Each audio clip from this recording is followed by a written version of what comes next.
Yo, what's good with you? Back in black. What a brand new Enlisted video.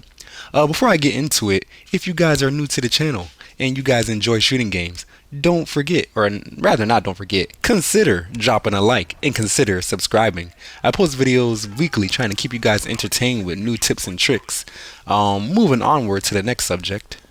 Today what I wanted to talk to you guys about was not necessarily like how to use your squad, but more so when to use it, because unlike most first person shooters, they actually have a pretty intricate what's the word I want to use, like squad system when it comes to this game. So each squad definitely does specialize in certain aspects of the game, so you don't want to just pick anybody and run in willy-nilly, although you very well could, considering, like, I guess in a basic sense, this is just your typical first-person shooter. And if, in essence, if you wanted to just hop in and like shoot people and not worry too much about like strategizing, you can do that. But for those who actually, want to get as many wins as possible, I guess you could say, the timing and like how you use your squad actually is something that's kind of important. So off rip, you seen I came in with my rifleman squad. I wasn't necessarily trying to I guess capture the objective, but what I wanted to do, since rifleman squads are basically just people with a bunch of bolt action rifles, is I just wanted to post up and just get as many kills as possible, not necessarily get on the flag. And you see in the previous I guess life, you could say that since I got too close to the flag, that's kind of what caused my demise, even though I did get a bunch of kills. So taking a better approach, what I decided to do was pull out the sniper. And with these, obviously you want to hang back because these are long range weapons. And yeah, so we already got C, we're struggling to get B. I see a bunch of my teammates moving up that way, so I just figured I would do what snipers do, support them from a far distance. And I think I would say I did a pretty effective job in this life. But what you don't want to do is choose a sniper class and then get within like 20 to 10 meters of the objective, because at that point that's where everybody's going and you kind of lose the effectiveness of having a long range weapon. This is kind of a given, but I just like to say these things so you guys also understand and strategize and maximize the amount of time you have in each life, because you die very fast in this game. Not that that's a bad thing, but due to the realistic nature, you want to maximize the efficiency of each life that you do have, and obviously that will translate to more wins as well. Speaking of maximizing your lifespan, positioning is also something that you constantly want to be considering or thinking about when you're playing a game, especially when one shot usually means the end of your current player's life. What type of squad / player you have should be a big influence on where you are on the battlefield and on the map. And I think the developers did a really good job with the design of these maps, because like for instance, right, I'm about to get smacked right now because of my bad positioning between B and C. I originally posted up here to just provide sniper support between my team at C and kind of hold them off at B, but I was the only person at B, which I did not look at my map and realize, therefore I got overran and got smacked. But because they designed these maps so well, I come back with my assault squad with the PPSHs. Well, they're not really PPSHs, but they might as well be. But yeah, I come back with the submachine guns, and I just run along the trench line, which is like the perfect environment for me to be using the type of weaponry that I am using. So basically what I'm getting at is that you want to adapt with the flow of the map and the flow of the game. Right now I'm trying to rush B, so as such it's another reason to have the assault squad, because they're the best thing to have for just running up on somebody and taking the point. And as you will see in these next I guess 30 seconds or so, I succeed in doing that. So I guess basically watch the magic. Another point I wanted to make that you saw basically 5 seconds ago, is that I took the time to switch my squad's formation to close, which will basically tighten the distance between my squad mates, which the reason I do that is essentially for more concentrated firepower in the close quarters engagements, which obviously is something that I will need if I'm trying to retake a point, because they're not just going to let me walk in there with one person and do it alone. And as you saw, I lost about 2 or 3 people in the process. So yeah, basically because I switched my squad's formation to close, it allows me the opportunity to switch between my squad seamlessly and not like lose a beat on taking out the enemies who are preoccupying the point. Which another thing I wanted to mention is that you should be really quick to press left on the D-pad when one of your players do die, because you want to quickly switch between them instead of just like waiting for the zoom out screen to take place and basically you press triangle to switch to another person. You don't want to worry about that. You want to kind of just hit left on the D-pad and it'll switch it for you automatically. Another little pro tip that I wanted to throw in there.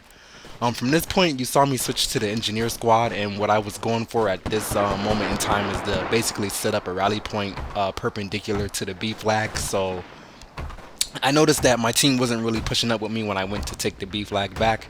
Even though I did get it, they came back and basically took it back. So I decided I would influence my team by basically planting that rally point there. Maybe they will feel more obligated to spawn there and help me take the flag.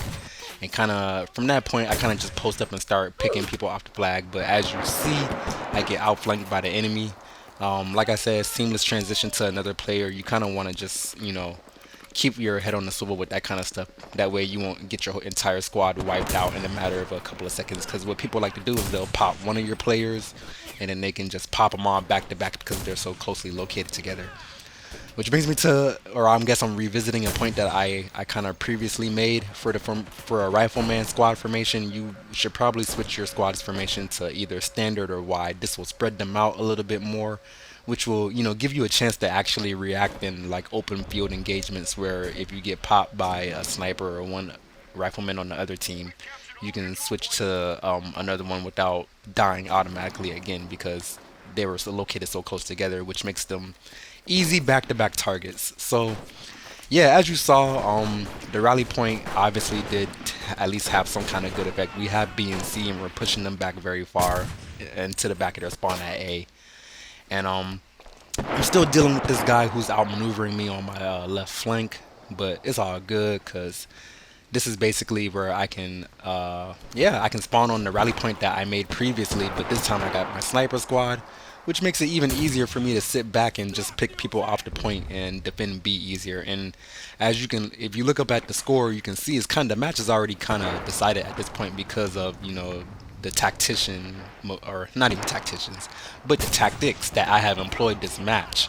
So yeah, man, if you already have the lead, all you really need to focus on is just playing defense, which a sniper squad is perfect for. No need to have an assault squad if you're playing defense or sitting back. So yeah, man, like I said earlier, with a sniper squad, positioning is everything. I decided to sit up on this mountain and kind of just snipe down at people. I can shoot at people coming out their spawn trying to go to B, or if they're trying to cross the river and go to C or A. They are making a push for C, but the score is already so lopsided they don't really have a chance. So really all you gotta do is ride this game out and get as many kills as possible, which I think I did a really good job of. From this point, I think I kind of explained everything I wanted to. I know I didn't get a vehicle gameplay in there, but if you guys would like to see a positioning and like explanation of how to use your tank squads in conjunction with your team, drop a like or leave a comment or something. I can probably bring that to you in another video. This is more infantry focused, considering that this was in my personal opinion, I would consider this map to be more infantry focused as well. So I didn't really bring the tank out that much. I didn't see the need to, especially on the B flag. And that just kind of goes to the map design. I don't really have nothing, like I said, I don't got nothing bad to say about that. I think the developers did a really good job with the map design. You see me over here with the perfect nade, playing the immaculate defense. I get my sniper squad wiped out, but from this point, even if they do try to make a push on B, I can just meet them head on with my assault squad. And like I said, with that really good firepower, we all have like satchel charges. I kind of just sit up in the trench and kind of like, hey, if you want to meet me here at close range with my submachine guns, it's your funeral. And yeah, it's game, set, and match from this point. I don't really know what else I could say to explain, positioning and like how to use your squad depending on, what type of squad it is and what weapons they have and, equipment and stuff like that. But hopefully, it just, gives you an idea and put some thought into your head on like being more decisive and, putting more thought into when and where I place and use my squads in the game. Because I've noticed like on console, which is where I play, a lot of people, they just, be running in with whatever squad is available to them and just dying or getting their whole squad wiped out in a matter of like 5 seconds. So if any of this could, help somebody or seem useful, that's basically what I'm going for. And if you employ any of these tactics in game, or if I'm saying anything that makes sense or sounds nice, just drop a like. This guy, the only reason I feel like I died right there is because I ran out of ammo. That's how good of a kill streak I was going on. I ran out of ammo. I had to pick up a gun off somebody else, and it wasn't even the right gun for the situation I was in. Nevertheless, got the dub. First place on the team. Nice little about 50 kills. If you guys enjoy the rest of the gameplay, drop a like, and like I said, consider dropping a sub. I will probably be coming with some more tips and tricks in another video. Thanks for watching. Hope you guys have a nice day. And Black Guy out.